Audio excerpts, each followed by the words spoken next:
CC market দুপুরেও মার্কেটের বিভিন্ন অংশে আগুন জ্বলতে দেখা গেছে। অগ্নি নির্বাপক কর্মীদের টানা চেষ্টার পরও ভবনটির বিভিন্ন অংশে এখনো আগুনের শিখা দেখা যাচ্ছে। সকাল 11টার পর ফায়ার সার্ভিসের 22টি ইউনিটের সঙ্গে যোগ দেয় নৌবাহিনীরও একটি দল। পানির সোর্স কই?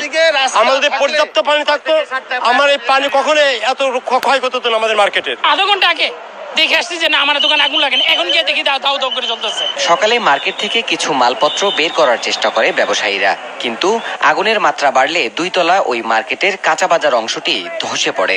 ব্যবসায়ীদের অভিযোগ, ফায়ার সার্ভিসের কাজের ধীরগতির জন্যই ক্ষতির পরিমাণ বেড়েছে। তারা এর ভিতরে ঢুকতে পারে নাই মিন্স তারা ওই ভিতরে গিয়েছে, দেখবো লাইট নাই তাদের কাছে, লাইট সূর্যের নিচে। আমাদের মার্কেট গোডাউন ছিল, গোডাউন থেকে মাল খালি করতে করতে ইভাকুয়েট করতে ধরে গেছে আর কি আগুন। উত্তর সিটি কর্পোরেশনের মেয়র নাশকতার আশঙ্কা নাকচ করে দিয়ে বলেছেন, বৈদ্যুতিক ত্রুটি থেকে এই দুর্ঘটনা। বিভিন্ন রকমের আইডিয়া করছি, কেউ ইলেকট্রিসিটিতে লেগেছে বলছে, কেউ অন্য কোনো ভাবে লাগতে পারে, তবে স্বাভাবিকভাবে মনে হয় যে এটা ইলেকট্রিসিটির আগুন। এইখানে কোনো নাশকতা না থাকার পসিবিলিটি 99%। এদিকে পুলিশের ঊর্ধ্বতন কর্মকর্তারা পরিদর্শন শেষে জানিয়েছেন, ঘটনাটি নাশকতা কিনা তা খতিয়ে দেখা হচ্ছে। মাননীয় প্রধানমন্ত্রী কিন্তু রাত 3:30 সময় পাইছে, তখন থেকে উনিও কিন্তু মনিটরিং করতেছে। যেখানে মাননীয় প্রধানমন্ত্রী মনিটরিং করতেছে সেখানে কারো অবহেলা থাকা কোনো বিন্দুমাত্র সুযোগ।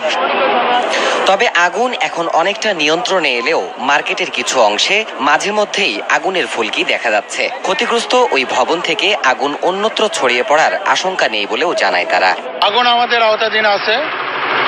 আমরা যেটা এখন আমাদের মেন উদ্দেশ্য হলো যাতে আগুন স্প্রেড না করে, সেটা আমরা অনেকটা নিশ্চিত করতে পেরেছি। আর যে আগুনটুকু যেটা আছে স্পট ফায়ার, আগুন দ্বারা মাত্র ছোট আগুন বেরোচ্ছে, এটা আমরা সাথে সাথে নিভাচ্ছি, যেটা আমরা ডাম্পিং বলে থাকি, সেই কাজটা করছি। তো এটা বলা যাবে না যে আসলে কতক্ষণ সময় লাগবে, এটা নির্ভর করবে কত তাড়াতাড়ি আমি ডেব্রিজ রিমুভ করতে পারতেছি।